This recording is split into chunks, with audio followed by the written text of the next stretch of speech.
Hey guys, hello everyone, welcome to my channel. Today in this video I am going to share you the important questions from chapter 2, that is chemical equations. We know in general equation means it has two sides. So in this lesson also is somewhat like that.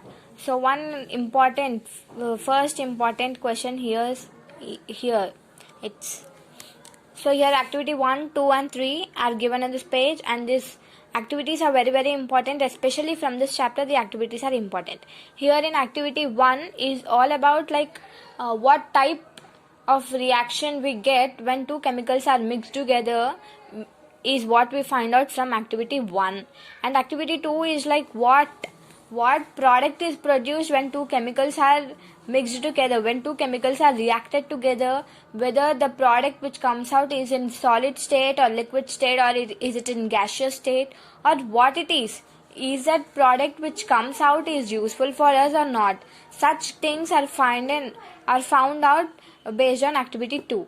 And activity 3 is like when two chemicals are mixed, one metal and along with one acid, like what is produced, whether how the product is like, we are going to know about it in activity 3. And out of these three, activity 2 and activity 3 are the most important topics, most important activities. So here from activity 1, here when we put 1 gram of quicklime in a beaker with 10 grams or 10 ml of water, after few minutes when we touch the beaker gets too hot. So such type of reaction where heat is given out is called exothermic reaction. And in few reactions the beaker does not get any hot, it doesn't become hot. That means it's an endothermic reaction. So in reactions we have two types, we can say like, so one is exothermic and the other one is like endothermic. Exo means the heat is produced out, thermic in the sense it's related to heat. Exothermic means heat is produced out, endothermic heat does not liberate out, like, okay.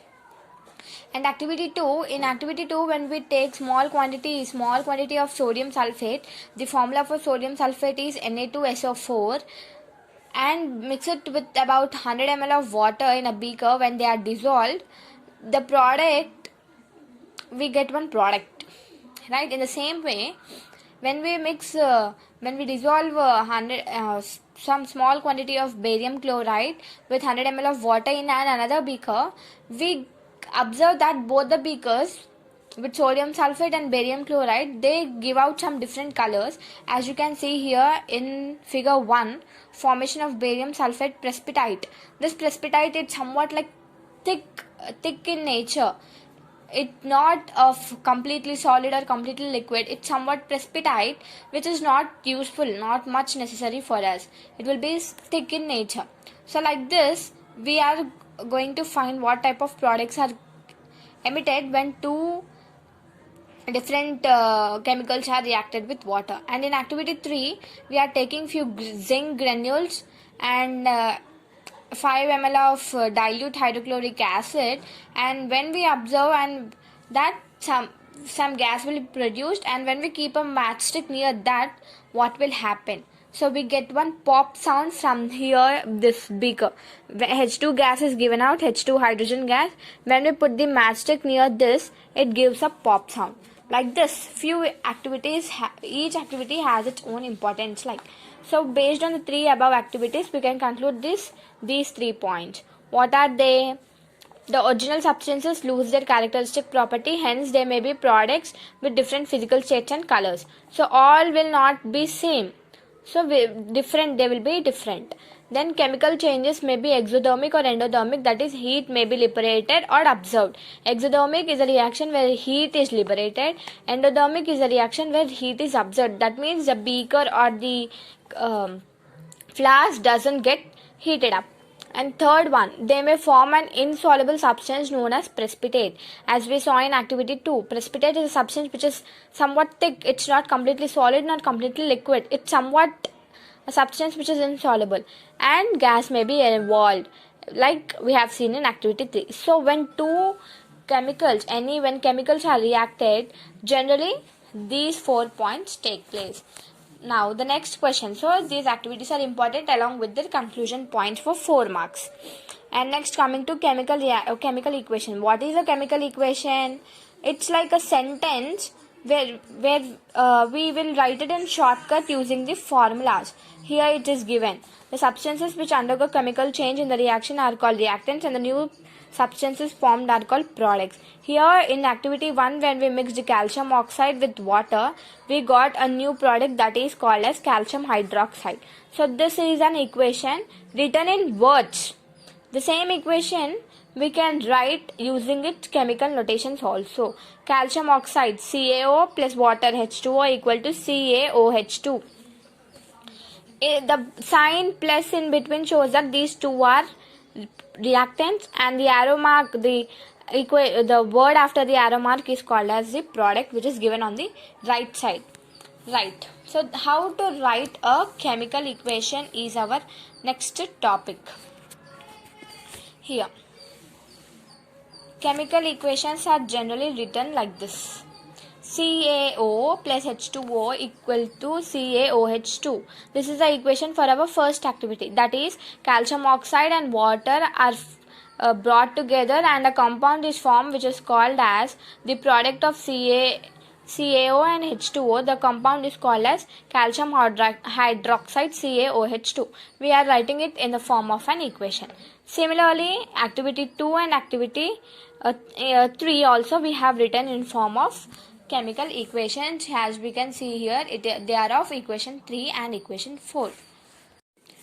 So here the next important question is balancing the chemical equation. Not only framing the equation, at the same time balancing it is also one of the important questions for 4 marks.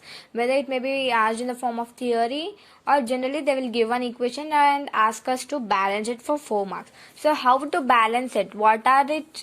There will be some terms for everything. In the same way, what are its conditions, terms and conditions to balance? We will see. So here, according to law of conservation of mass, the total mass of the products formed in a chemical equation must be equal to the total mass of reactants consumed. So here, for example, let us take equation 2 here given. CaO plus H2O gives out CaOH2. Here, CaO, calcium oxide, only one are reacted and hydrogen are of 2. But here we are getting OH2. That means 2 oxygen molecules are also reacted. How they are given out? We know here it's very simple, because calcium, it is only one molecule we have written. Oxygen are of 2. One is present in calcium oxide and one is present in water, that is H2O. So we get 2 oxygen molecules and at the same time H2. That means this equation is balanced. Both sides, they are equal. It's okay, fine. But here, coming to equation 3, when we have a look at equation 3 here, Zn plus HCl gives out ZnCl2 plus H2. Zn is zinc, HCl hydrochloric acid, ZnCl2 zinc chloride plus H2 gas is liberated, hydrogen gas is liberated. Here we are using only one molecule of zinc, and here all are of one only, but here we are getting 2 chloride atoms. How we are getting 2 chloride atoms? We don't know how 2 are formed. So because of this equation is not balanced. Both the reactant side and product side are not equal. So for this purpose, we need to balance the equation. That means product side and reactant side, both the molecules, both the atoms should be equal, is what we learn in this topic, that is balancing of chemical equation. How they are balanced? The chemical equation in which the number of atoms of different elements on the reaction side are same as those on product side is called a balanced reaction. If like equation 2, if all are equal, it is called a balanced equation. Like equation 3, if they are not equal, it is called as unbalanced equation or skeletal equation. So now here we are going to balance a given chemical equation. How to balance a given chemical equation is what now we are going to learn about. There are few steps involved, like let us go stepwise. So step 1, write the equation with the correct chemical formula for each reactant product. First of all, we need to write the equation exactly. So now for example, let us take the reaction of hydrogen with oxygen to yield water. So when hydrogen gas is reacted with oxygen, we get water, that is H2O. Now here After writing the molecular formula of the substances, the equation is to be balanced. For this, we should not touch the ratio of atoms in the molecules, but we must assign suitable members as the coefficients before the formula. We can't interchange the molecule values anyway. We can't do that. But what we can only do is we can add some coefficients before the substance, before the products. In the above equation, write 2 before the molecular formula of H2 and also 2 before the molecular formula of water. What will happen if we write H2 before the formula of H2, if we write 2 and as well as 2 before the formula of O2? 2H2 we get more, the value increases, so then but it won't get equal to the product side. So what we will do is here we are adding 2 coefficient 2 before the formula of hydrogen in the reactant side, and at the same time we are writing the coefficient 2 before the molecular formula of water in the product side. Now what will happen is 2 into 2, 4. There are 4 hydrogen molecules and 2 oxygen molecules. Here also it gets 4 hydrogen and 2 oxygen. Sometimes there is a possibility that the coefficients of all substances getting divided with a suitable number. If they are getting divided with any number, we can easily divide it. If they are not getting divided, it's fine, no problem, we can leave up till there. Since we require the lowest ratio, the coefficient of reactants and products, the above operation is to be done. If we get some like 10 and 15, like we don't need such big numbers. What we want is lowest ratio. So what we do, if there are any common factors, we need to divide. If there are no common factors, just leave it. So here there is no division, no need of division because they are of lowest ratio only, so we are leaving. So this is the balanced equation for water.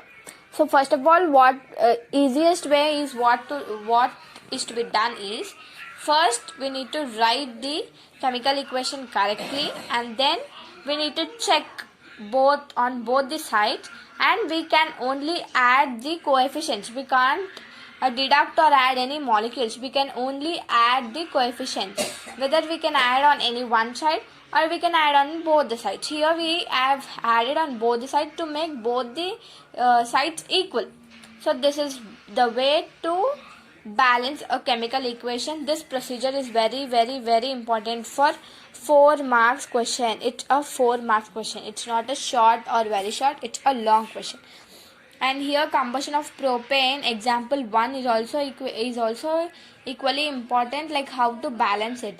And unbalanced equation without the coefficients are called as skeletal equation, also one of the important point for 2 marks. So better you learn this combustion of propane also for 4 marks. And here the chemical equation, here more. From a given chemical equation, what are the things we can know, how they are informative is, we can find out about the characteristics of reactants and products from the given equation, like how physical state, heat changes, gas evolve, precipitate form. Like here triangle or something like that with symbols, we can find out whether what type of reaction is taking place and what are the characteristics of reactants and products in that particular equation, in that particular reaction. Here triangle represents heating. If heat is produced, we put a triangle like thing. And how to interpret a balanced chemical equation is like very important topic. As you can see here, there are many star marks given, so it's a very important topic. So I want everyone to be perfect with this 6 points along with this examples, also example 1, example 2, and as well as in continuing example 3 given in the next page. So examples in physics, one problem question is compulsory for 4 marks, out of which we have only few problems in our whole syllabus. Out of those important few problems in our whole syllabus, these 3 are very important from this chapter. So I hope everyone is clear about the important questions from this chapter. So please do like, share and subscribe my channel and press the bell icon to get the latest updates. Thanks for watching, and I'll be back soon with the next chapter important question. Thanks for watching.